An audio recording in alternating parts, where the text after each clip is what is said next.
يا أيها الذين آمنوا اجتنبوا كثيرا من الظن إن بعض الظن إثم ولا تجسسوا ولا يغتب بعضكم بعضا أيحب أحدكم أن يأكل لحم أخيه ميتا فكرهتموه واتقوا الله إن الله تواب رحيم. إن الحمد لله نحمده ونستعينه ونستغفره ونعوذ بالله من شرور أنفسنا ومن سيئات أعمالنا من يهده الله فلا مضل له ومن يضلل فلا هادي له وأشهد أن لا إله إلا الله وحده لا شريك له وأشهد أن محمدا عبده ورسوله أما بعد فإن خير الحديث كتاب الله وخير الهدي هدي محمد صلى الله عليه وسلم وشر الأمور محدثاتها وكل محدثة بدعة وكل بدعة ضلالة وكل ضلالة في النار. رب اشرح لي صدري ويسر لي أمري واحلل عقدة من لساني يفقهوا قولي. رب أعوذ بك من همزات الشياطين وأعوذ بك رب أن يحضرون. اعوذ باللہ السمیع العلیم من الشیطان الرجیم. یا ایہا الذین آمنوا اجتنبوا کثیرا من الظن ان بعض الظن اثم ولا تجسسوا ولا یغتب بعضکم بعضا ایحب احدکم ان یأکل لحم اخیہ میتا فکرہتموہ واتقوا اللہ ان اللہ تواب الرحیم.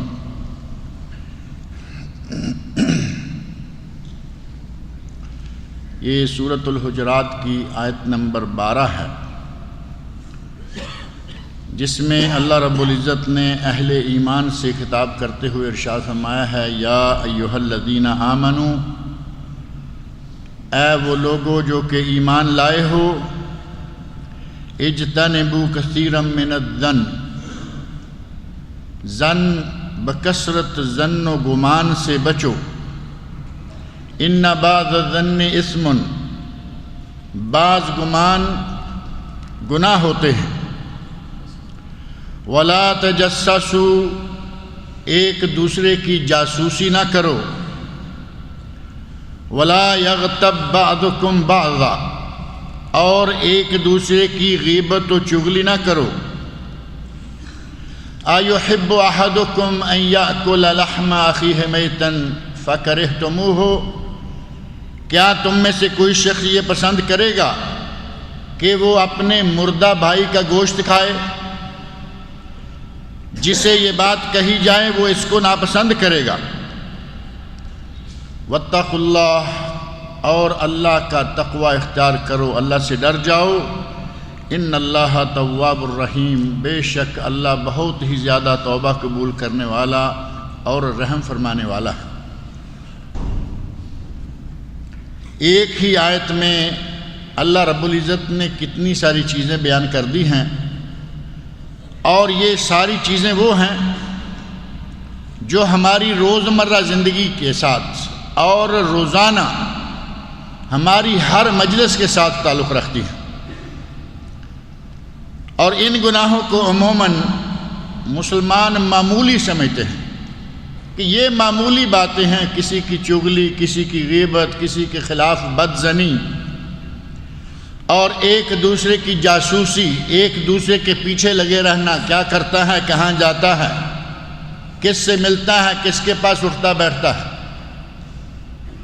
ہماری یہ روزمرہ کی عادتیں ہیں، جبکہ یہ بہت ہی بڑے بڑے گناہ ہیں. اتنے بڑے گناہ کہ ان میں سے ایک گناہ کے بارے میں اللہ رب العزت نے فرمایا ہے کہ وہ ایسے ہے جیسے کوئی اپنے مردہ بھائی کا گوشت کھائے. بھائی کا گوشت اور بھائی بھی مردہ. اللہ رب العزت نے ارشاد فرمایا: ایحب احدکم ان یأکل لحم اخیہ میتا فکرہتموہ کیا تم میں سے کوئی شخص ہے جو اپنے مردہ بھائی کا گوشت کھائے؟ اور ہم اپنے مردہ بھائیوں کا گوشت کھائے ہی چلے جا رہے ہیں، کھاتے ہی رہتے، لیکن ہمیں احساس نہیں ہوتا۔ یہ مردہ بھائی کا گوشت کھانا، یہ مثال اللہ رب العزت نے کس گناہ کی دی ہے؟ لا یغتب بعضکم بعضا، تم آپس میں ایک دوسرے کی غیبتیں نہ کیا کرو، چغلیاں نہ کیا کرو۔ چغل خور، غیبتیں کرنے والا، یہ شخص بالکل ایسے ہے جیسے کوئی اپنے مردہ بھائی کا گوشت کاٹ کاٹ کر کھاتا ہے۔ نبی اکرم صلی اللہ علیہ وسلم کو ایک سفر کے دوران پتہ چلا کہ دو صحابی اپنے تیسرے کسی مسلمان بھائی کی غیبتیں کر رہے ہیں۔ تھوڑا آگے گزرے، راستے میں ایک مرے ہوئے گدھے کی لاش پڑی تھی جو گرمی کے نتیجہ میں پھول چکی تھی۔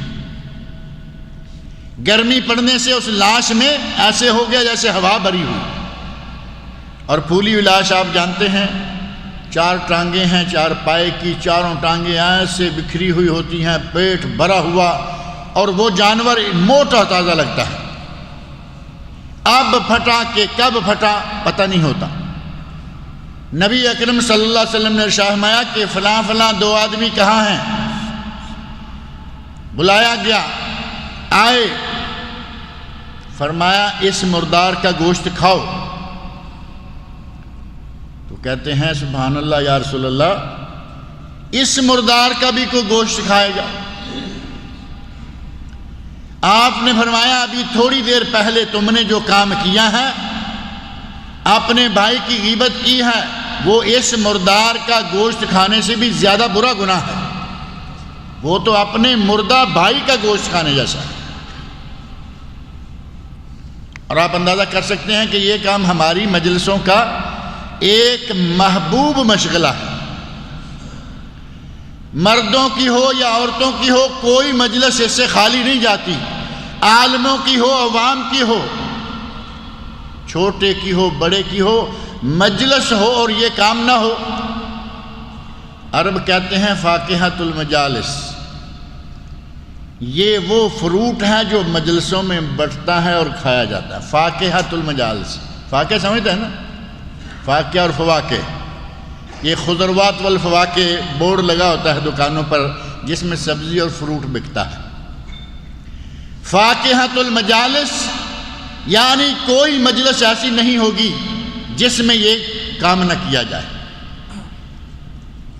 اور گناہ اس کو سمجھا ہی نہیں جاتا، یہ تو عام سی بات ہے، وہ ایسا ہے، وہ ویسا ہے، وہ ایسا ہے، وہ ویسا ہے، کیے چلے جائیں گے، جبکہ اس گناہ کا نتیجہ بہت جلدی شروع ہو جاتا ہے۔ نبی اکرم صلی اللہ علیہ وسلم قبروں کے پاس سے گزر رہے ہیں، صحیح بخاری اور صحیح مسلم کی حدیث۔ آپ جس سواری پر سوار تھے وہ سواری بدکی، سواری چھلانگ مار کے آگے بھاگی۔ نبی اکرم صلی اللہ علیہ وسلم نے اپنے ساتھیوں کو اکٹھے کیا اور فرمایا کہ یہ 2 قبروں والے، ان دونوں قبروں والوں کو عذاب دیا جا رہا ہے۔ انہما لا يعذبان وما يعذبان فی کبیر ولکنہ کبیر، ان دونوں قبروں والوں کو عذاب دیا جا رہا ہے، اور یہ بظاہر کسی بڑے گناہ میں عذاب نہیں دیا جا رہا، لیکن در حقیقت یہ گناہ بہت بڑا ہے، یہ دونوں گناہ بہت بڑے ہیں۔ اور بعض اہل علم نے ترجمہ کیا ہے کہ یہ اس گناہ کو کوئی اتنا بڑا نہیں سمجھتے تھے، جبکہ یہ بہت بڑا گناہ ہے۔ اما احدہما فکان یمشی بالنمیمہ، ان میں سے ایک وہ تھا جو چلتے پھرتے لگائی بجائی کیے جاتا تھا، وہ ایسا ہے، وہ ویسا ہے، وہ اس طرح کا ہے، وہ اس طرح کا ہے۔ ایک نے تمہارے بارے میں فلاں یہ کہہ رہا تھا، اس کے پاس میں کل گیا، اس نے تمہارے بارے میں یہ باتیں کی۔ دیکھتے دیکھتے گزرتے گزرتے جیسے بچھو ڈنگ مارتے چلا جاتا ہے. کہتے ہیں کہ بچھو تنکے کو بھی ڈنگ مار دیتا ہے. یہ آدمی چلتے پھرتے ڈنگ مارے چلا جاتا ہے. اس کی پگڑی اچھالی، اس کے خلاف بات کی، اور ایک کی بات دوسرے کے خلاف نیت یہ ہے کہ یہ دونوں آپس میں بھڑ جائیں، ان دونوں کو لڑا دوں، ان دونوں کا میل ملاقات ختم کروا دوں. علامہ ابن عبد البر رحمۃ اللہ علیہ نے نقل کیا ہے کہ یہ نمام، یہ چغلیاں کرنے والا، یہ ایک دن میں اتنا کام کر جاتا ہے جتنا پورے سال میں ایک جادوگر نہیں کر پاتا. جادوگر پورے سال میں اتنی برائی، اتنا شر نہیں پھیلاتا جتنا چغلیاں کرنے والا ایک دن میں پھیلا دیتا ہے. اس قدر گناہ، اتنا بڑا گناہ، اور ہم سمجھ معمولی بات. صحیح بخاری اور صحیح مسلم میں نبی اکرم صلی اللہ علیہ وسلم کا ارشاد ہے، لا يدخل الجنہ، لا يدخل الجنہ، وہ شخص جنت میں داخل نہیں ہوگا. آپ اندازہ کر سکتے ہیں کہ جس شخص کے بارے میں محمد مصطفیٰ صلی اللہ علیہ وسلم کہہ دیں لا يدخل الجنہ، اس کے جنت میں داخل ہونے کی امید ختم ہوگی، الا یہ کہ وہ شخص توبہ کر کے مر جائے. اگر توبہ کیے بغیر وہ مر گیا، وہ قطعاً جنت میں داخل نہیں ہوگا، کیونکہ یہ کسی مفتی کا فتویٰ نہیں ہے. صحیح بخاری اور صحیح مسلم میں وارد نبی اکرم صلی اللہ علیہ وسلم کی حدیث ہے. آپ کا ارشاد ہے لا يدخل الجنہ، وہ جنت میں داخل نہیں ہوگا. اور وہ کون ہے؟ النمام، ایک کی باتیں دوسرے کے پاس، دوسرے کی تیسرے کے پاس، تیسرے کی چوتھے کے پاس نقل کرتے جانا. اس نے تجھے گالی نکالی، وہ تو تیری غیبتیں کر رہا، وہ جو تجھے برا برا کہہ رہا تھا وہ تو تیرے بارے میں، تیرے بچوں کے بارے میں. بڑھتے چلے جائیں گے، ایک دوسرے کی باتیں نقل کرتے جائیں گے. صرف مقصود یہ ہے کہ میں ان دونوں کے درمیان فساد پیدا کروں. لگائی بجائی کی آگ کے نتیجہ میں پورے معاشرے کو گندا کرنے کے چکر. اللہ رب العزت نے ہمیں وہ باتیں بتائیں، اگر ہم ان پر عمل کریں تو ہمارا معاشرہ انتہائی خوبصورت، انتہائی پرامن اور پیار و محبت کا گہوارہ بن جائے. بدزنیاں نہ رکھو، ایک دوسرے کی جاسوسیاں نہ کرو، ایک دوسرے کی غیبتیں نہ کرو. اور اگر کوئی کہے کہ غیبت ہوتی کیا ہے، ہمارے یہاں بعض لوگوں کو عادت ہے، وہ کہیں گے جی میں تو بات کرتا ہوں منہ پر، میں تو بات کرتا ہوں منہ پر. جبکہ منہ پر بات کرنے کا بھی انداز اسلام نے سکھلایا ہے کہ منہ پہ بھی بات کرنی ہے تو کب کرو؟ اس کا ہاتھ پکڑو، کونے میں لے جاؤ، جا کے اسے سمجھاؤ کہ بھائی تم میں یہ غلطی ہے، تم اس گناہ میں مرتکب. ایک آدمی کو دیکھا 150 آدمیوں کے درمیان کھڑا ہے، درمیان سے اٹھ کر اس کی غیبتیں کرنا شروع کر دیا، اس کے عیبوں کو گننا شروع کر دیا، تو ایسا اور تو ویسا. اسلام اس کی اجازت نہیں دیتا. اپنی سٹیج پر حاکم کے خلاف بولنا شروع کر دیا. حاکم کو پہلے نصیحت کرو، جا کے ملو. مل نہیں سکتے، حاکم کے بارے میں اس کو لیٹر لکھو. اگر وہ بھی پہنچنے کی توقع نہیں ہے، آپ نے دیکھا کہ اس کا ظلم بڑھتا ہی چلا جا رہا ہے، پھر آپ سٹیج پہ کھڑے ہو کر اس کے بارے میں کچھ کہہ سکتے ہیں. ہمارے یہاں ہر آدمی اپنے ممبر کو حاکم کے مقابلے کے لیے ایک سٹیج سمجھتا ہے. غیبت کیا ہے؟ مل غیبہ. نبی اکرم صلی اللہ علیہ وسلم نے صحابہ کرام سے پوچھا اتدرون مل غیبہ، جانتے ہو کہ غیبت کیا ہے؟ صحابہ کرام رضی اللہ عنہم کہتے ہیں اللہ و رسولہ عالم، اللہ جانے غیبت کیا ہے، غیبت کیا ہے، اللہ کا رسول جانے غیبت کیا ہے.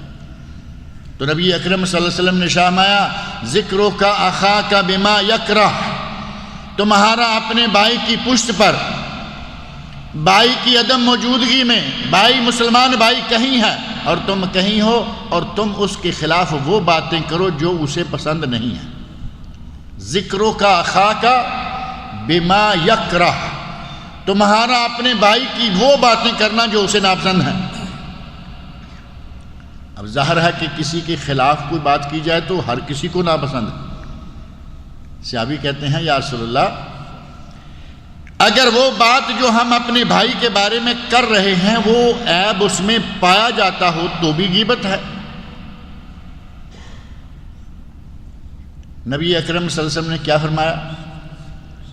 ان کان فیہ ما تقول فقد اغتبتہ، اگر وہ عیب تمہارے بھائی میں واقعی پایا جاتا ہے تب تو یہ غیبت ہے. تو نے اسے نہیں سمجھایا، اسے میں کونے میں نہیں لے گیا، اسے تم کونے میں لے جا کر نہیں سمجھا سکتے. لوگوں میں تم اس کی یہ باتیں کر رہے ہو، اس کی پگڑی اچھال رہے ہو، اس کی آبرو اتار رہے ہو. اگر اس میں یہ عیب تھا تو تمہارا فرض یہ ہے کہ اسے الگ لے جاؤ اور اس کو سمجھاؤ. مولوی ہے تو اسے لے جاؤ سائیڈ میں. مولانا تم سٹیج پہ بیٹھتے ہو، ممبر پہ کھڑے ہوتے ہو، جگہ جگہ لوگوں کے واز کرتے پھرتے ہو، اور میں نے تمہیں خود دیکھا ہے کہ تو سڑک پہ جاتے ہوئے دھواں اڑاتے چلے جا رہے. مولوی صاحب سگریٹ پیتے ہیں اور ممبر پہ جب چاہتا ہے چڑھ دوڑتے ہیں، تمباکو نوشی منع، تمباکو نوشی. کیا اس کا کوئی فائدہ ہوگا؟ جس نے دیکھا ہے خاص طور پر کہ مولانا خود پرانے انجن کی طرح سڑک پہ دھواں اڑا رہے تھے، وہ اس کی بات کو سن کر کیا فائدہ اٹھائے گا؟ ڈاکٹر سگریٹ پی رہا ہے اور لوگوں کو کہتا ہے کہ سگریٹ پینا نقصان دہ، لوگوں کو کیا فائدہ ہو؟ اور ان کے عیب کو یہاں بیان نہیں کر رہے، وہاں جا کے فلاں ڈاکٹر نام لے کر، فلاں مولوی نام لے کر، فلاں شخص نام لے کر نبی صلی اللہ علیہ وسلم نے ارشاد فرمایا ان کان فیہ ما قلت، جو تم نے کہا اگر وہ تمہارے بھائی میں واقعی ہے، اور اس کے سامنے اسے نہیں کہا بلکہ الگ دوسرے لوگوں میں کہا فقد اغتبتہ، تو نے غیبت کی. وَإِن لَّمْ يَكُنْ فِيهِ مَا تَقُولُ، اور جو تم کہہ رہے ہو اگر وہ اس میں ہے ہی نہیں، وہ عیب اس میں ہے ہی نہیں، فقد بہتہ، تو پھر تو نے اس پر بہتان لگایا. پھر غیبت نہیں ہے، پھر بہتان ہے، پھر بہت ہی بڑا گناہ ہے. اس بہتان کو اگر 2 گواہوں کے ساتھ ثابت کر دیا جائے تو تجھے 80 کوڑے مارے جائیں شریعت. اس کی دنیا میں بھی سزا ہے، ساری عمر اس کی گواہی قبول نہیں کی جائے گی. اس کی گواہی قبول نہیں کی جائے گی کیونکہ یہ جھوٹے بہتان لگانے والوں میں سے. اس کو دنیا میں 80 کوڑے مارے جائیں گے، اس کا معاملہ پھر اللہ کے سامنے. غیبت اور بہتان میں فرق. اور غیبت اور نمیمہ، غیبت اور چغلی، ہمارے یہاں دونوں لفظ میں نے کٹھے، غیبت اور چغلی اکٹھے استعمال ہوتے.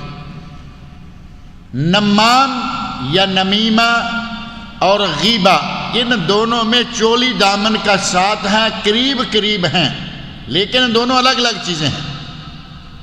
ایک کی بات دوسرے کے بارے میں ایک دوسرے کے مابین فتنہ پیدا کرنے کے لیے نقل کرنا، یہ ہے نمیمہ یا چغلی. اور غیبت ہے کسی کے عیب دوسروں کے سامنے بیان کرتے رہنا، اس میں جو عیب پائے جا رہے ہیں. فرق سمجھ میں آ رہا ہے یا نہیں؟ وہ تمہارے بارے میں یہ کہہ رہا تھا، وہ یہ کہہ رہا تھا، یہ باتیں نقل کرنا شر پیدا کرنے کے لیے، یہ چغلی ہے. اور غیبت ہے کسی کا عیب اس میں ہے لیکن دوسروں کے سامنے بیان کرنا تاکہ اس کی بے عزتی ہو، اس کی آبرو ریزی ہو، لوگوں کی نظروں سے یہ گر جائے. اگر یہ نیت ہے تو یہ بہت ہی بڑا گناہ ہے. نبی اکرم صلی اللہ علیہ وسلم نے فرمایا کہ ان دونوں قبروں والوں میں سے ایک چلتے پھرتے غیبتیں چغلیاں کیے چلا جاتا تھا، آپس میں ایک دوسرے کے درمیان آگ جلائے چلا جاتا تھا. وَأَمَّا الْآخَرُ، ان دو میں سے دوسرے کا گناہ یہ تھا فَكَانَ لَا يَسْتَنزِهُ مِنَ الْبَوْلِ، وہ پیشاب کے چھینٹوں سے بچنے کی کوشش نہیں کیا کرتا تھا.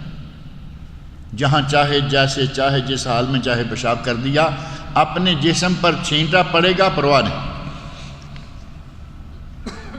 آپ اندازہ کر لیں کہ کوئی بظاہر یہ بڑے گناہ لگتے نہیں ہیں، لیکن آخرت کا عذاب تو بعد کی بات ہے، قبر میں عذاب شروع ہو گیا۔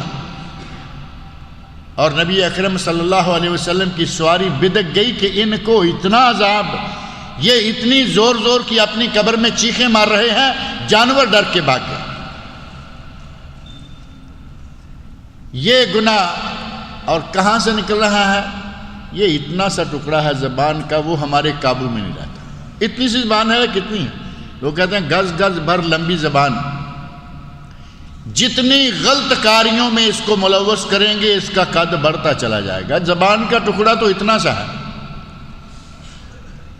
لیکن کبھی اس کے خلاف، کبھی اس کے خلاف، کبھی اس کو گالی، کبھی اس کی غیبت، کبھی اس کی چغلی، کہیں جھوٹ، کہیں کچھ۔ اس کے گناہ اتنے ہیں کہ یہ گز بر کیا، یہ میلوں لمبی ہو جاتی ہے۔ نبی اکرم صلی اللہ علیہ وسلم نے، صحابہ کرام نے مختلف چیزیں پوچھی۔ ہماری طرح نبی صلی اللہ علیہ وسلم سے لوگ یہ تو نہیں پوچھا کرتے تھے جیسے ہمارے یہاں ہوتا ہے، جہاں کہیں بیٹھے کسی کو دیکھا کہ یہ مالدار ہے، اب کوشش یہ ہے کہ کسی طرح میں بھی اس سے کوئی گر سیکھ لوں، پیسہ کیسے اکٹھا کرنا۔ نبی اکرم صلی اللہ علیہ وسلم صحابہ کرام رضی اللہ عنہ کے پاس بیٹھے، صحابہ کہتے ہیں یا رسول اللہ ہمیں کوئی ایسا عمل بتائیے۔ ایک صحابی حضرت عقبہ بن عامر رضی اللہ عنہ کہتے ہیں من نجات یا رسول اللہ، اے اللہ کے رسول نجات کیا ہے؟ نجات کا طریقہ کیا ہے؟ نجات پانا ہو تو کیا کریں؟ نبی اکرم صلی اللہ علیہ وسلم نے انہیں نجات کا طریقہ کیا بتایا؟ آپ نے زبان مبارک کی طرف اشارہ کر کے فرمایا امسک علیک ھذا، زبان کو نکالا، پکڑا ہاتھ میں اور فرمایا امسک علیک ھذا، اپنی اس زبان کو پکڑ کے رکھو۔ اب دو ہاتھوں سے پکڑ کے یا ایک ہاتھ سے پکڑ کے رکھنا مراد نہیں، اپنی زبان پر کنٹرول کر کے رکھو، اپنی زبان کو قابو میں رکھو، کسی کی غیبت نہ کرے، کسی کی چغلی نہ کھائے، کسی کو گالی نہ دے۔ جتنے زبان سے سرزد ہونے والے گناہ ہیں ان گناہوں سے اپنی زبان کو روک کر رکھو، تمہیں نجات حاصل ہو جائے گی۔ اور صرف اسی پر بس نہیں ہے، نبی اکرم صلی اللہ علیہ وسلم نے صرف لوگوں کو نہیں سکھلا دیا کہ صحابہ ایسا کرو، زبان کو سنبھالو۔ نبی صلی اللہ علیہ وسلم رحمت للعالمین ہے، اپنے گھر والوں کے لیے سب سے بہترین ہیں، اپنے گھر والوں کے لیے سب سے زیادہ بہترین۔ بیویوں کے لیے دنیا کا کوئی شوہر اتنا اچھا نہیں ہو سکتا جتنے اچھے محمد رسول اللہ صلی اللہ علیہ وسلم اپنی بیویوں کے لیے تھے۔ کوئی مثال نہیں دے سکتا کہ کوئی شخص نبی سے بڑھ کر اپنی بیویوں کے لیے اچھا شوہر ہو سکتا ہے۔ اب یہ مستقل موضوع ہے کہ نبی صلی اللہ علیہ وسلم اپنی بیویوں کے لیے کیسے تھے، آپ کیا گھر میں کیا کرتے تھے، کیا کھاتے تھے، کیسے کھاتے تھے، کیا پیتے تھے، کیسے پیتے تھے، اپنے گھر والوں کا کیسے تعاون کرتے تھے، مستقل موضوع۔ لیکن اتنا پیار، باہر نکلے ہوئے ہیں، بیوی کے ساتھ دوڑ لگانا شروع کر،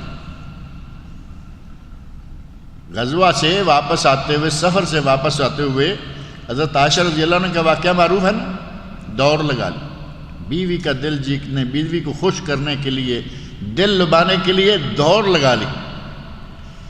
کھانا کھاتے وقت بیوی نے بوٹی نوچ کر گوشت کھایا، ہڈی نیچے رکھی جس کے ساتھ ابھی گوشت باقی ہے، نبی صلی اللہ علیہ وسلم نے وہی ہڈی پکڑی اٹھائی اور بقیہ گوشت وہیں سے کاٹ کے کھایا جہاں سے بیوی نے کاٹ کے کھایا۔ بیوی نے پانی پی کر پیالہ نیچے رکھا، نبی صلی اللہ علیہ وسلم نے پیالہ اٹھایا، اسی جگہ منہ رکھ کر پانی پیا جس جگہ منہ رکھ کر بیوی نے پانی پیا۔ اتنا پیار، اتنی محبت دنیا کا کوئی شخص اپنی بیوی کو دے ہی نہیں سکتا۔ ہمارے یہاں تو جھوٹے میٹھے کا اتنا رواج ہے، بزرگ جھوٹا میٹھا پہلے سکھانا شروع کر دیتے ہیں، دیکھو تمہاری شادی ہونے والی ہے، بیوی کا جھوٹا نہ کھا بیٹھنا کہیں، اور اگر کوئی کھا ہی بیٹھے، کبھی بھی دیکھ لیا کہ میاں بیوی دونوں ایک ہی پلیٹ سے کھا رہے، کہتے ہیں بس یہ کیا، یہ ہمارے کام سے گیا، یہ بیوی کا یہ رن مرید ہو گیا۔ کہاں نبی پاک صلی اللہ علیہ وسلم کا بتایا ہوا عمل، اپنا عمل، بتایا ہوا اخلاق، اور کہاں ہمارے یہ بزرگوار اتنا پیار کرنے کے باوجود نبی صلی اللہ علیہ وسلم نے جب غلطی ہوئی تو اپنی کسی بیوی کو بھی معاف نہیں کیا۔ غلطی دیکھی، اب بیوی کو بھی معافی نہیں کہ چلو یہ تو میری پیاری ہے، کوئی یہ نئی روشنی کے لوگ ہیں، یہ پرانی روشنی کے لوگ ہیں، یہ روشن خیال ہیں۔ روشن خیالی کے نام سے پورے ملک کو بد اخلاقی میں مبتلا کر دیا ہمارے لوگوں نے۔ بادشاہ یا حاکم وقت کی زبان سے روشن خیالی کا لفظ کیا نکلا؟ لوگوں نے بد اخلاقیوں اور بدتمیزیوں کا راستہ کھول دیا کہ یہ روشن خیالی ہے۔ نبی صلی اللہ علیہ وسلم نے کوئی روشن خیالی، کوئی نئی روشنی، کوئی چیز نہیں دیکھی۔ آپ کی بیویوں میں سے ایک بیوی ام المومنین حضرت حفصہ بنت حیی بن اخطب رضی اللہ تعالی عنہا نبی صلی اللہ علیہ وسلم کی بیوی ہیں، اور ام المومنین عائشہ صدیقہ بنت صدیق رضی اللہ عنہما یہ بھی نبی صلی اللہ علیہ وسلم کی بیوی۔ ایک بیوی کا دوسری بیوی کے سامنے ذکر آیا، اور یہ رشتہ تو ایسا ہی ہے نا، یہ رشتہ ایسا ہے، نہ آج تک یہ ایک دوسرے کو پسند کرتی ہیں، نہ کبھی پہلے انہوں نے کیا۔ ایک بیوی اپنے شوہر کی دوسری بیوی کو کبھی پسند نہیں کرتی۔ یہ آج کل تو لوگ کہتے ہیں نا کہ ہم ہر چیز میں شیئر کر سکتے ہیں، ہر چیز میں شیئر کر سکتے ہیں، اپنی بیوی میں کوئی شیئر نہیں کر سکتے۔ اور دوسرے لفظوں میں اگر کہا جائے کہ عورت ہر چیز میں شیئر کر سکتی ہے، وہ شوہر میں کسی کو شیئر نہیں کر سکتی، شوہر اکیلی کا ہونا چاہیے۔ اور یہ عربی زبان میں یہ لفظ ہی کچھ ایسا ہے، عربی زبان میں لفظ ہے ذرہ، زواد را اور ہا، ذرہ، ضرر، مضرت نشا، مضرت رساں، نقصان دے، تکلیف دے۔ اردو میں کیا ہے؟ 100 تن، اور تن کا معنی ایک آدمی، ایک شخص، کہتے ہیں تن من دھن سے میں قربان ہوں۔ ایک تن، ایک شخص، اگر کسی کو ایک شخص کوئی تکلیف پہنچا سکتا ہے تو یہ عورت وہ ہے جو 100 شخصوں کے برابر تکلیف دیتی ہے اپنی ساتھ والی کو۔ 100 تن، اور پنجابی میں کہتے ہیں 100 کن۔ یہ نون ذرا ڈھیلا سا چھوڑ دے، پنجابی جو ہے نون وہی ہے، کن کہیں تو اور بات ہے، پنجابی میں کہتے ہیں کن۔ کن وہ تنکا ہوتا ہے جو آنکھ میں پڑ جائے، پورا آنکھ میں پڑ گیا، اب نہ تو ہاتھ رکھ کے رگڑتے ہیں کہ آنکھ چل جائے گی، نہ اس کا کچھ اور ہو پا رہا ہے، پانی بہ رہا ہے، تکلیف ہو رہی ہے، نہ نکالے بنے نہ چھوڑے بنے۔ یہ ایک تنکا ہے، ایک تنکا پڑ جائے تو کتنی تکلیف، اور اگر 100 تنکے پڑ جائیں تو یہ عورت 100 تنکوں کے برابر تکلیف دہ ہوتی ہے ایک بیوی دوسری بیوی کے لیے۔ نبی اکرم صلی اللہ علیہ وسلم کے گھر میں کچھ مثالیں ایسی ملتی ہیں کہ وہاں بھی اس رشتے کی اصلیت کبھی کبھی سامنے آئی، اور کئی واقعات، ان میں سے ایک واقعہ غیبت کے حوالے سے ذکر کر دوں۔ آپ نے حضرت حفصہ، حضرت صفیہ رضی اللہ عنہا کا ذکر کیا تو ام المومنین عائشہ رضی اللہ عنہا اپنے ہاتھ سے اشارہ کرتے ہوئے کہتی ہیں حسبک من صفیہ کذا و کذا۔ کوئی لمبی چوڑی باتیں نہیں کی، گالی گلوچ نہیں کیا، صرف ہاتھ ایسے نکال کر حسبک من صفیہ، یہ کذا و کذا بتاتا ہے کہ انہوں نے ہاتھ نکال کے کچھ ایسے ایسے کہا۔ اشارہ کیا دیا؟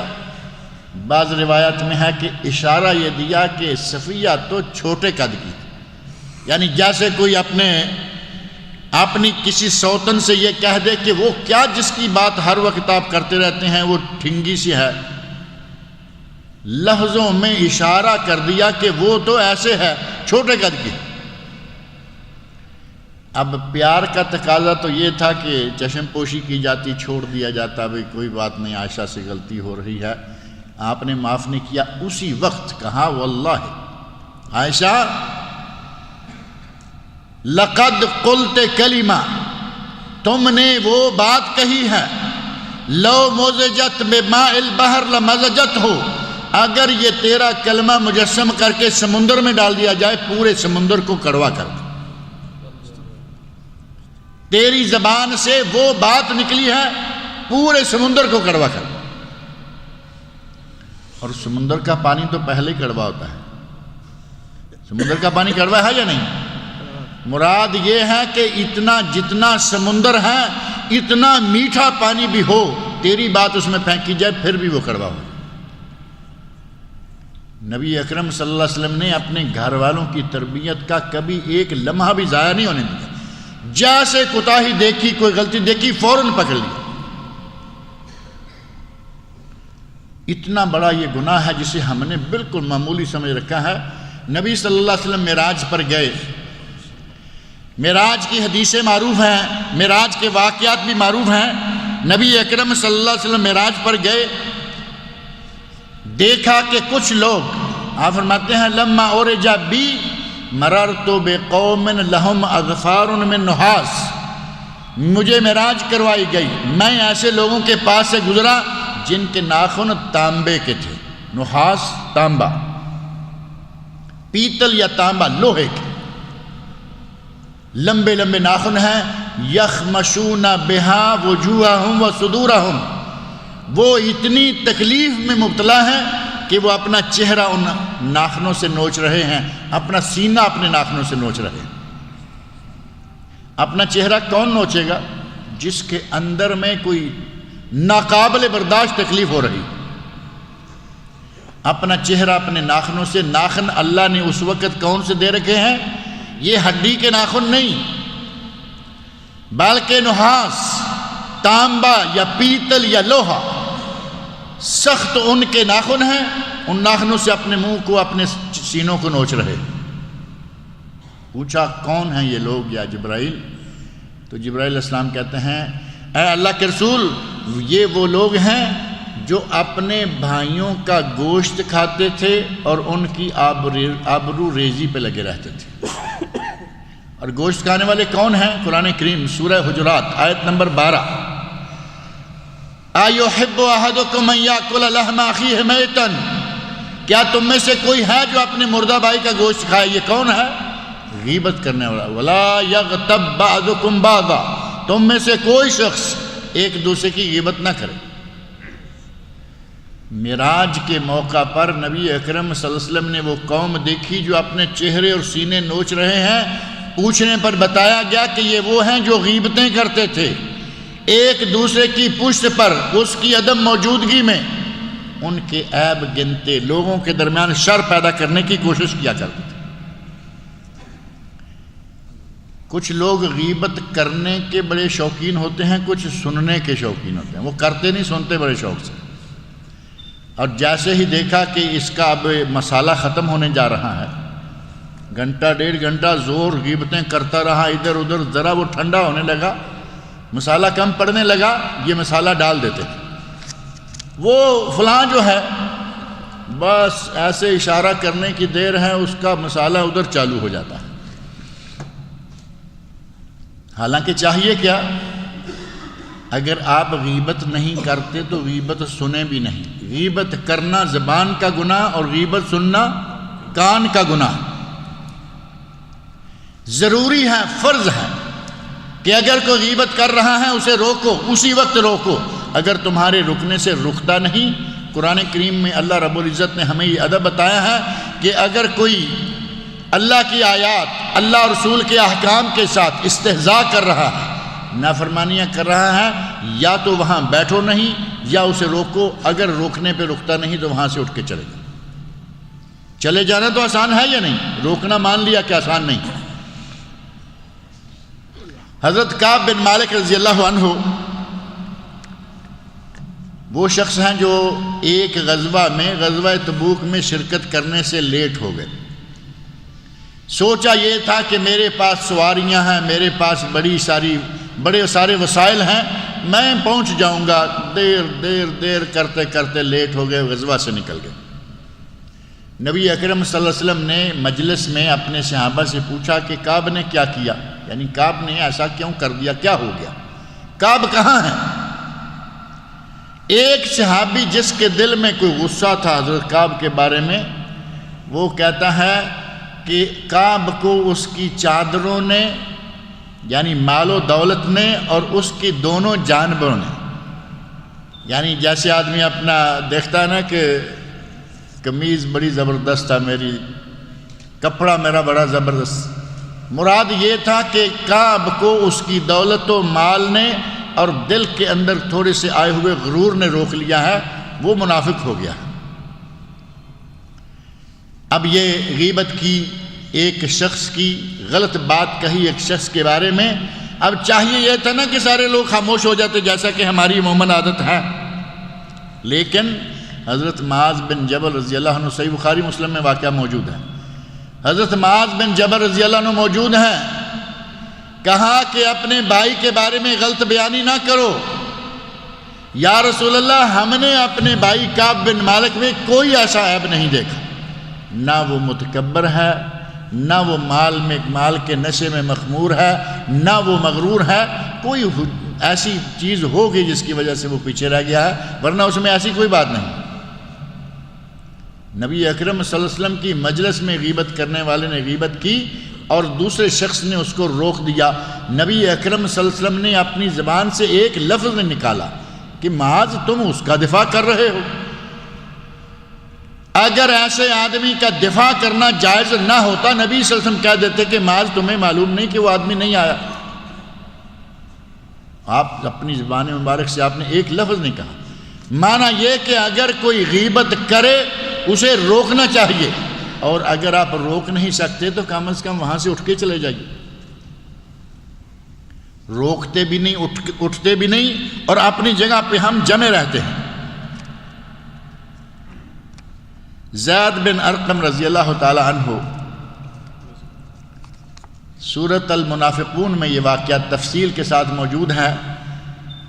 عبداللہ بن ابی بن سلول یہ رئیس المنافقین ہے، اس نے کہا کہ جب ہم واپس پلٹیں گے، جنگ میں گئے ہوئے ہیں، غزوہ تبوک کا ہی واقعہ ہے، واپس پلٹے، بلکہ یہ غزوہ مریسی دوسرا ہے، واپس پلٹ رہے ہیں، تو کہا کہ ہم میں سے جو لَيُخْرِجَنَّ الْأَعَزُّ مِنْهَا الْأَذَلُّ، واپس مدینہ پہنچیں گے تو مدینہ پہنچ کر ہم ذلیل لوگوں کو، جو عزت والے ہیں وہ ذلیل لوگوں کو مدینہ سے نکال دیں گے۔ اپنے لوگوں میں بیٹھ کر یہ غیبتیں کس کی کر رہا ہے؟ مسلمانوں کی، جن کے سردار محمد رسول اللہ صلی اللہ علیہ وسلم۔ یہ بات زید بن ارقم رضی اللہ عنہ نے سن لی۔ اب تقاضا تو یہ تھا کہ غیبت کر رہا ہے، خاموش رہتے، لیکن یہ غیبت آپ سمجھ سکتے ہیں کہ نبی اکرم صلی اللہ علیہ وسلم کے بارے میں، اور اس غیبت کی کوئی چھوٹی سی بات نہیں، بہت بڑی لمبی جڑیں ہیں۔ ایک منافقین کا سردار ہے جو اپنے لوگوں کو اکٹھے کر کے یہ باتیں کر رہا ہے۔ حضرت زید بن ارقم رضی اللہ عنہ کہتے ہیں یا رسول اللہ مجھ سے رہا نہیں جا رہا، عبداللہ بن ابی بن سلول اپنے لوگوں میں بیٹھ کر یہ باتیں کر رہا ہے۔ بلایا گیا، اس نے صاف انکار کر دیا۔ کچھ لوگوں نے کہا یا رسول اللہ یہ بچہ ہے، زید بن ارقم میں بھی چھوٹی عمر کے نوجوان تھے، یہ بچہ ہے، شاید سننے میں غلطی ہو گئی، معاملہ تو رفع دفع ہو گیا، لیکن عبداللہ بن ابی بن سلول کا بیٹا عبداللہ بن ابی بن سلول، باپ کا نام بھی عبداللہ، بیٹے کا نام بھی عبداللہ، مدینہ منورہ پہنچتے ہی مدینے کے دروازے پر تلوار نکالی اور کھڑا ہو گیا۔ عبداللہ بن ابی ابا والد ہیں، مدینہ میں داخل ہونا چاہتا ہے، کہتا ہے کہ میں تجھے مدینہ میں داخل نہیں ہونے دوں گا۔ کیوں؟ تو نے یہ بات کہی ہے، تیری بات رفع دفع کر دی گئی، لیکن مجھے یقین ہے کہ تو نے کہی ہوگی۔ تو نے نبی صلی اللہ علیہ وسلم کو اور مسلمانوں کو ذلیل کہا ہے، اور کہا ہے کہ ہم ذلیلوں کو مدینہ سے نکال دیں گے، تجھے مدینہ میں تب داخل ہونے دوں گا جب محمد رسول اللہ اجازت دیں گے، ورنہ نہیں۔ تلوار لے کر بیٹا اپنے باپ کے سامنے کھڑا، نبی اکرم صلی اللہ علیہ وسلم تشریف لائے، معاملہ دیکھا، صورتحال دیکھی، فرمایا عبداللہ اپنے ابا کو جانے دو، عبداللہ اپنے ابا کو جانے دو۔ غیبت کرنے کا موقع آیا تو کہاں غیبت کی گئی؟ غیبت کی کچھ شکلیں ہیں جو جائز ہیں۔ اس طرح اگر ملک کو، قوم کو، حاکم کو اس انداز کا خطرہ ہو کہ سازش کی جا رہی ہے، اگر اس کو فاش نہ کیا گیا تو بہت بڑا خطرناک نتیجہ سامنے آئے گا۔ دو لوگوں میں صلح کرانے کے لیے اگر کسی پہ ظلم ہو رہا ہے، حاکم کے دربار میں جا کے کہے کہ مجھ پہ فلاں آدمی ظلم کر رہا، نام لینا پڑے گا، جائز ہے، اس میں کوئی حرج نہیں۔ صلح کرانے کے لیے ہو، فتویٰ لینے کے لیے ہو، فتویٰ لینا ہے، کسی سے جا کے کہیں گے کہ میرا بھائی ہے، میرا فلاں ہے، فلاں رشتہ دار ہے، وہ مجھ پہ ظلم کر رہا ہے، میرے حقوق کھا رہا ہے، مجھے کیا بنتا ہے، ان کو کیا بنتا ہے، جائز ہے۔ وہ بیوی اپنے شوہر کی غیبت بھی فتویٰ لینے کے لیے کر سکتی ہے جس کا شوہر اسے خرچہ پورا نہ دیتا ہو۔ ابو سفیان کی بیوی ہند، یہ دونوں آپ جانتے ہیں، ہند تاریخ میں معروف عورت ہے۔ ابو سفیان نبی اکرم صلی اللہ علیہ وسلم کے کیا لگتے ہیں؟ سسر۔ معاویہ سالہ لگتے ہیں، ابو سفیان سسر لگتے ہیں۔ ام حبیبہ آپ کی بیوی ہیں، ام حبیبہ رملہ بنت ابی سفیان، اور ہند یہ وہی عورت ہے جس نے نبی صلی اللہ علیہ وسلم کے چچا کو، حضرت امیر حمزہ رضی اللہ عنہ کو شہید کرنے کے لیے وحشی کو مقرر کیا۔ اللہ نے توفیق دی، دونوں مسلمان ہو گئے۔ اب ہند نبی صلی اللہ علیہ وسلم کی خدمت میں آ کر کہتی ہیں، یا رسول اللہ ان ابا سفیان رجل شحیح، ابو سفیان بڑا بخیل آدمی ہے۔ غیبت ہے یا نہیں؟ لیکن کس کی غیبت کر رہی ہے؟ اپنے شوہر کی۔ لیسا یعطینی ما یکفینی وولدی، غیبت کی وجہ یہ بتائی کہ مجھے اور میرے بچوں کے لیے ہمیں خرچہ نہیں دیتا، دیتا ہے لیکن لیسا یعطینی ما یکفینی، اتنا نہیں دیتا جتنا کہ میرے بیوی بچوں، مجھے اور بچوں کو کافی ہو جائے۔ تو نبی اکرم صلی اللہ علیہ وسلم نے کیا فرمایا؟ فرمایا خذی من مالہ ما یکفیک وولدک بالمعروف، معروف طریقے سے، جائز طریقے سے تیرے اور تیرے بچوں کا جو خرچ ہے وہ تو اس کے مال سے لے لیا کر، کوئی بات نہیں، یہ چوری شمار نہیں ہوگا۔ اپنے خرچ کے لیے، اپنی اولاد کے خرچ کے لیے شوہر کی جیب سے اتنے پیسے نکال لو جتنے ضروری ہیں، معروف طریقہ سے، جائز طریقہ سے، یہ چوری شمار نہیں ہوگی۔ اور اگر شوہر کی جیب سے پیسے نکالیں اور اماں کو بھیج دیں، شوہر کی جیب سے پیسے نکالے، ابا کو بھیج دیے، بھائی کو بھیج دیے، کسی بھی جگہ، یہ چوری ہوگی، یہ جائز نہیں ہے۔ لیکن اگر شوہر اپنی ہی بیوی پہ خرچ پورا نہیں دے رہا، اس کا خرچہ نہیں دے رہا، بچوں کا خرچہ نہیں دے رہا، اس کی جیب سے نکال لیں، کوئی حرج نہیں ہے، یہ جائز چیزوں میں سے، جائز غیبتوں میں سے۔ اسی طرح ایک آدمی ووٹنگ کے لیے کھڑا ہو گیا اور یہ ممبر بننے جا رہا ہے، پارلیمنٹ کا ہے، چھوٹے ادارے کا، بڑے ادارے کا، آپ کو معلوم ہے کہ یہ انتہائی فاسق و فاجر اور گناہ گار انسان ہے۔ اس آدمی سے لوگوں کو متنبع کرنے کے لیے کہ بھائی یہ غلط آدمی ہے، اس کو منتخب نہ کرو، اس کے مقابلہ میں جو دوسرا آدمی کھڑا ہے وہ دیندار ہے، نیک آدمی ہے، اسے منتخب کر لو۔ اگر ایسی نوبت آتی ہے تو بھی جائز ہے کہ آپ اس کی غیبت کریں، اس کی برائی بیان کریں تاکہ لوگ اس کے شر سے بچ جائیں، نہیں تو وہ تمہارا سردار بنا دیا جائے گا اور تمہیں پھر بھگتنا پڑے گا، اس نے جو بھی کیا اس کے پیچھے چلنا پڑے گا۔ ایک آدمی کہتا ہے کہ یا رسول اللہ عورت ہے فاطمہ بنت قیس رضی اللہ تعالی عنہا، کہتی ہے کہ یا رسول اللہ مجھے یک وقت دو آدمیوں نے نکاح کا پیغام دے دیا ہے، دو آدمی، ایک امیر معاویہ ہے، امیر معاویہ جب کبھی امیر بنے لیکن ابھی معاویہ ہے، اور دوسرے ابو جہم ہیں۔ دونوں آدمیوں کا مجھے پیغام آ گیا ہے، میں کس سے نکاح کروں؟ نبی اکرم صلی اللہ علیہ وسلم نے دونوں کے حالات بتائے۔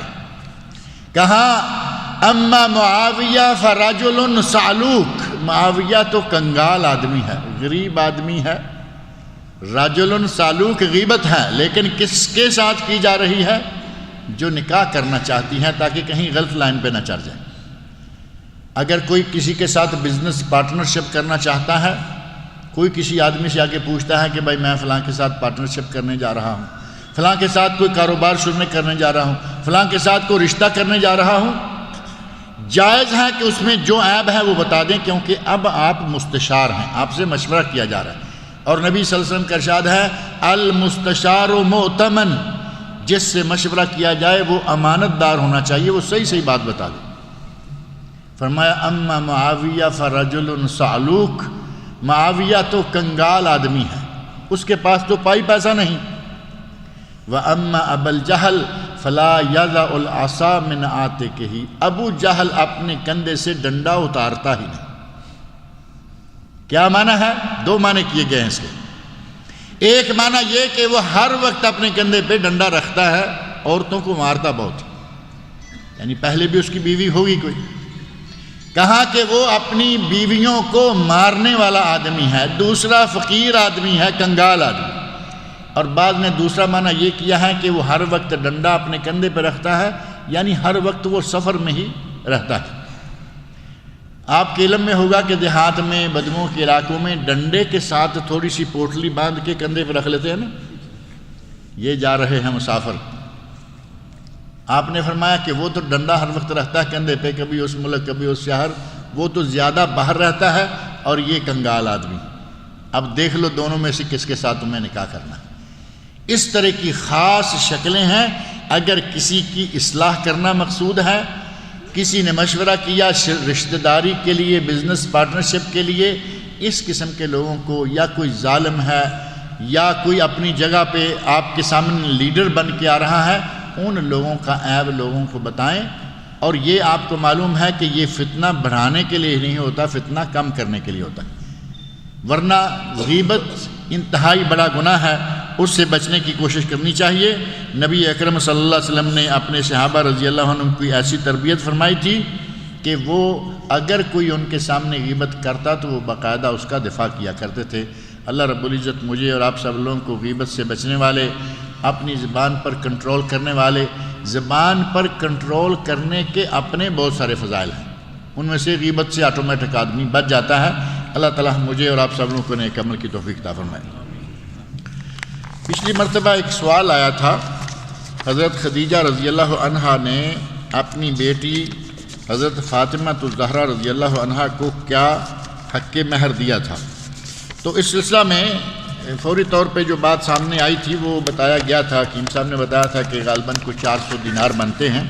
تو وہ آج باقاعدہ خاتون اول سیدہ خدیجہ کبریٰ رضی اللہ عنہا کی زندگی کے سنہرے واقعات، مولانا عبد المالک مجاہد جو دارالاسلام کے مالک ہیں، ان کی کتاب ہے، جس کا حوالہ نکال کے لے کے آگے ہیں کہ اس کے صفحہ نمبر 164 پر لکھا ہوا ہے کہ حضرت علی رضی اللہ عنہ سے فرمایا، میں نے 400 مسقال چاندی، نبی اکرم صلی اللہ علیہ وسلم نے جو نکاح کیا تو اس میں جو ہوتا ہے ایجاب اور قبول، ایجاب اور قبول کے ضمن میں فرمایا میں نے 400 مسقال چاندی کے مہر پر فاطمہ سے تمہارا نکاح کر دیا۔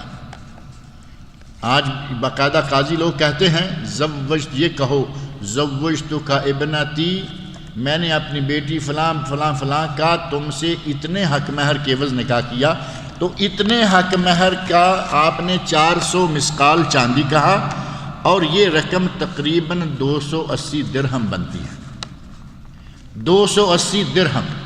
اور درہم اور دینار، آپ درہم اور ریال، امارات میں درہم ہے، یہاں سعودی عرب میں ریال ہے، ان میں سے درہم تھوڑا سا بڑا ہے، زیادہ نہیں، 100 پہ شاید 1-2 ریال کا فرق پڑتا ہے۔ تو بہرحال یہ پچھلی مرتبہ سوال یہ تھا کہ فاطمی مہر کیا ہے، فاطمی مہر پہ نکاح ہوا ہے، تو فاطمی مہر یہ ہے کہ کوئی 280 درہم، یا 400 مسکال چاندی جو ہے وہ حق مہر باندھ دے تو یہ فاطمی ہوگا، جبکہ یہ ضروری نہیں ہے کہ فاطمی حق مہر ہی باندھے۔ حضرت علی رضی اللہ عنہ فقیر آدمی تھے۔ اب فقیر غریب کا لفظ کہتے ہوئے ڈر آتا ہے کہ وہ لوگ تو شیر خدا، اتنی بڑی شخصیت، امیر المومنین ہو گئے، لیکن جن دنوں ان کا نکاح ہوا وہ کنگال آدمی تھے، ان کے پاس کچھ زیادہ نہیں تھا۔ ان کی زرہ بیچ کر یہ 400 مسکال چاندی خریدی گئی اور وہ حق مہر میں دی گئی، ان کے پاس کچھ بھی نہیں تھا۔ تربیت نبی صلی اللہ علیہ وسلم نے کی، پل رہے تھے نبی صلی اللہ علیہ وسلم کی زیر سایہ اور آپ کی کفالت میں، تو ان کے پاس کچھ، اگر آج کسی کے پاس مال ہے بے شمار، کاریں، بنگلے، ساری بڑی بڑی کمپنیوں کے مالک، اور نکاح کے وقت آ کر سامنے والے کو جھانسا دینے کے لیے فاطمی حق مہر، مسلمان ہیں جلدی ان کا دل پسیج جائے گا، بھائی حق مہر فاطمی، فاطمہ رضی اللہ عنہا کے شوہر کے پاس کچھ بھی نہیں تھا، تب بھی 400 مسکال انہوں نے حق مہر دیا۔ اور تم جس کو اپنا رشتہ دار بنا رہے ہو، تمہاری دونوں کی فیکٹریاں، دونوں کی ملیں، دونوں کے کاروبار اور کمپنیاں فاطمی حق مہر نہ باندھیں، اپنی استطاعت کے مطابق حق مہر باندھیں۔ حق مہر کو نبی صلی اللہ علیہ وسلم نے منع نہیں کیا، طاقت کے مطابق ہو کوئی حرج نہیں، لیکن طاقت سے زیادہ ادھار مانگ کر حق مہر باندھنا وہ بھی جائز نہیں، اور بلا وجہ لڑکیوں کا حق مہر زیادہ کرنا یہ بھی صحیح نہیں ہے۔ میرے دوست کے والد کا قسیم میں انتقال ہو گیا ہے، دعا فرمائیں کہ اللہ رب العزت ان کی مغفرت فرمائے، ان کی بشری کوتاہیوں کو اللہ تعالیٰ معاف کرے، اللہ تعالیٰ ان کو جنت الفردوس میں اعلیٰ مقام عطا فرمائے۔ لکھا ہے کہ میرا بیٹا محمد طارق، میرا نام محمد طارق ہے، میرے دوست کا بیٹا بیمار ہے اور اس کا نام ابراہیم ہے، دعا کریں کہ اللہ رب العزت اس ابراہیم کو اور جتنے بھی بیمار لوگ ہیں سب کو شفائے کاملہ عاجلہ عطا فرمائے۔ حسن خاتمہ ہر کسی کی تمنا ہونی چاہیے کہ ہمارا خاتمہ بالخیر ہو، اور خاتمہ بالخیر کیا ہے، اس کا انجام کیا ہوگا، اور تقویٰ کیا ہے، تقویٰ کے نتیجہ میں ملنے والی جنت کیا ہے، یہ دو موضوع ہیں، حسن خاتمہ اور تقویٰ اور جنت۔ یہ دونوں ڈیویڈیز ہیں، یہ جن کو چاہیے یہ کاشف صاحب سے ان کے ساتھیوں سے لیتے جائیے۔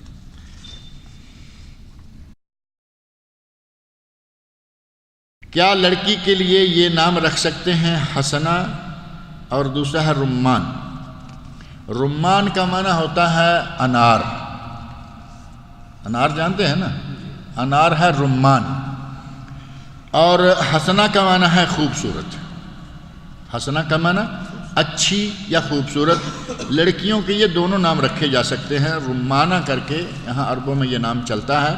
اور حسنہ، نبی اکرم صلی اللہ علیہ وسلم نے ایک بچی کے بارے میں کہا تھا ثنا، لیکن یہ ثنا لفظ جو ہے حسنہ کے معنوں میں ہے، اور یہ ثنا حبشی لفظ، حبشہ میں ایتھوپیا میں یہ لفظ بولا جاتا ہے۔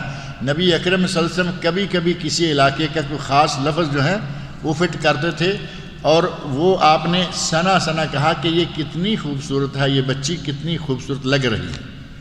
تو حسنہ یا حسنہ یہ نام رکھے جا سکتے ہیں، کوئی حرج نہیں۔ تانبے کی انگوٹھی پہننا کیسا ہے؟ تانبے کے ناخن ہی رہنے دیں، انگوٹھی نہ پہنیں، اللہ تعالی ہمیں اس سے بھی محفوظ رکھے۔ تانبے کے ناخن یا پیتل کے ناخن ہوں گے، جن آدمیوں نے غیبتیں کی ان کے، اور وہ اپنے چہرے اور اپنے سینے نوچیں گے۔ اگر کوئی آدمی انگوٹھی پہننا چاہے تو صرف چاندی کی پہنے، اور یہ بھی کوئی ایسی مستقل سنت نہیں کہ ضرور ہی پہنے۔ نبی صلی اللہ علیہ وسلم نے اپنی مہر بنوائی تھی، وہ چاندی کی تھی، اور یہ جہاں نام لکھوایا تھا محمد رسول اللہ سٹیمپ لگانے کے لیے، وہ آپ ہمیشہ اندر کی طرف رکھتے تھے، وہ اس جگہ ہوتا تھا، ہمارا کہاں ہوتا ہے؟ ہم نام سنت کا لے کے کرتے ہیں، لیکن سنت کی خلاف ورزی یہیں سے کر لیتے ہیں۔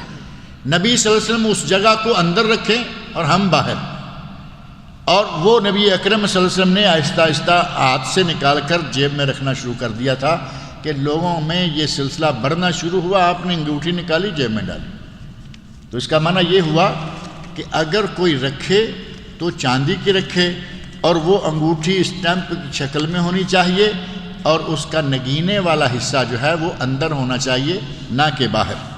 سنت پوری کرنی ہے تو پوری سنت پوری کیا کریں، سنت کو اپنا لباس نہ پہنا لیا کریں۔ پچھلے دنوں پاکستان چھٹی پر گیا، وہاں مؤذن اذان سے پہلے صلاۃ پڑھتا ہے، تو یہ تو معروف ہے،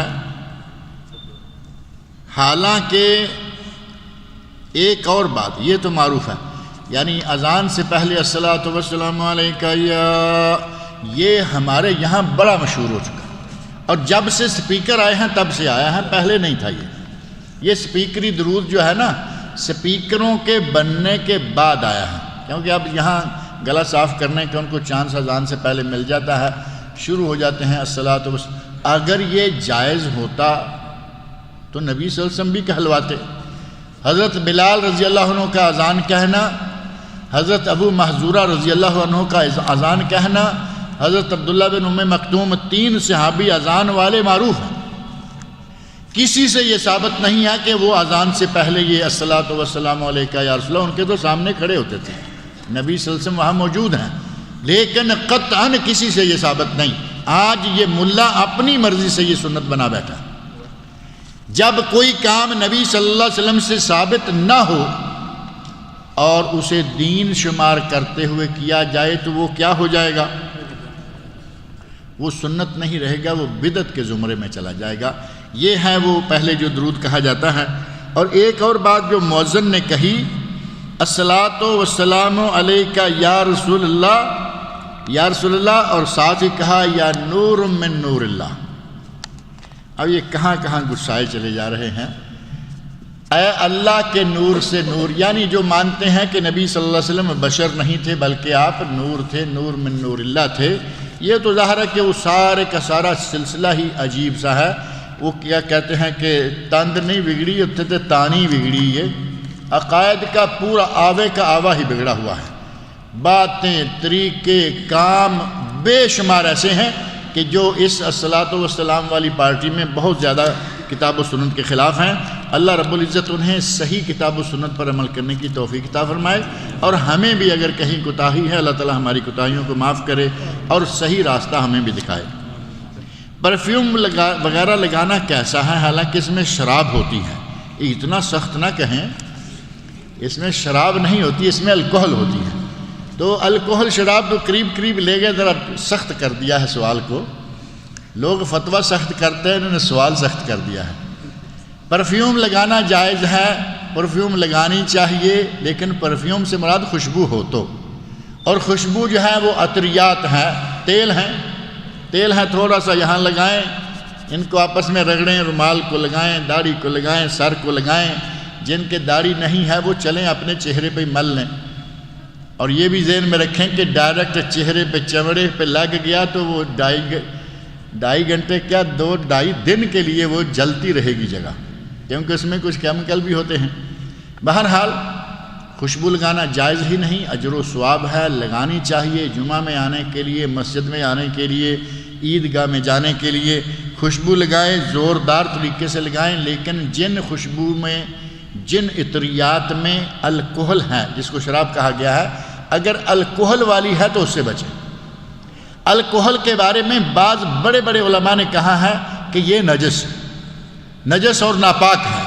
اب ظاہر ہے کہ جس کپڑے پہ الکحل لگا کے آپ نکلتے ہیں نماز کے لیے، جمعہ کے لیے، عید کے لیے، اپنے ہاتھوں سے آپ اس کو نجس کر کے لا رہے ہیں۔ لیکن یہاں امانت کا تقاضا یہ ہے کہ ایک بات میں بیان کر دوں۔ سعودی عرب کے موجودہ مفتی عام شیخ عبدالعزیز بن عبداللہ آل الشیخ، پہلے مفتی جو ہیں ان کا نام بھی یہی تھا، شیخ عبدالعزیز بن عبداللہ، لیکن وہ تھے ابن باز، اور یہ ہیں عبدالعزیز بن عبداللہ آل الشیخ۔ آل الشیخ حفظہ اللہ کا کہنا ہے کہ ہم نے بعض متعلقہ لوگوں کو جو پرفیومز وغیرہ تیار کرنے کی فیکٹریوں سے تعلق رکھتے ہیں، ہم نے ان سے معلوم کیا ہے، وہ کہتے ہیں کہ الکحل ضرور ہوتا ہے، کیونکہ الکحل کے بغیر میرا خیال ہے وہ یہ جو اس میں اڑنے والا سپرے سسٹم ہے وہ نہیں بنتا۔ الکحل ضرور ہے، لیکن الکحل کو پہلے یا بعد میں یا درمیان میں اتنے پروسیس سے گزارا جاتا ہے کہ وہ الکحل نہیں رہتا. لہٰذا اگر کوئی پرفیوم استعمال کرتا ہے تو انہوں نے کہا کہ اس بنیاد پر اس کو کہا جا سکتا ہے کہ گنجائش ہے. لیکن میں اپنے طور پر یہ کہا کرتا ہوں، مفتی صاحب کا فتویٰ علی الراس والعین، لیکن اگر یہ پتہ چل جائے کہ یہ گلاس پورا پیشاب کا بھرا ہوا ہے اور اسے کارخانے میں ڈال کر پروسیس سے گزارا جانا شروع کیا جائے گا اور اس کو اتنی مشینوں سے، اس میں سے بدبو، اس میں سے جراثیم، اس میں سے یہ، اس میں سے وہ، سب چیزیں نکال دی جائیں گی اور آخری کنارے پہ 2 دن کے بعد مشینوں سے گزر کر جب باہر نکلے گا، کیا آپ چاہیں گے کہ اس گلاس سے اپنے کپڑے کو کچھ لگائیں یا منہ میں ڈالیں؟ کوئی آدمی چاہے گا؟ قطعاً کوئی نہیں چاہے. پروسیس جتنا بھی ہوگا ایک چیز غلط ہے، اس سے بچنے کی کوشش کریں. آج کل بہت بہترین عطریات موجود ہیں تیل کی شکل میں. یہ 5 ریال کی شیشی، 10 ریال کی شیشی، بہترین خوشبو، اور اگر ذرا تھوڑی سی اچھی لے لیں، ایک مرتبہ اگر آپ نے نکالی، دھوبی کے پاس سے بھی کپڑا ہو کے آ جائے وہ خوشبو نہیں جاتی.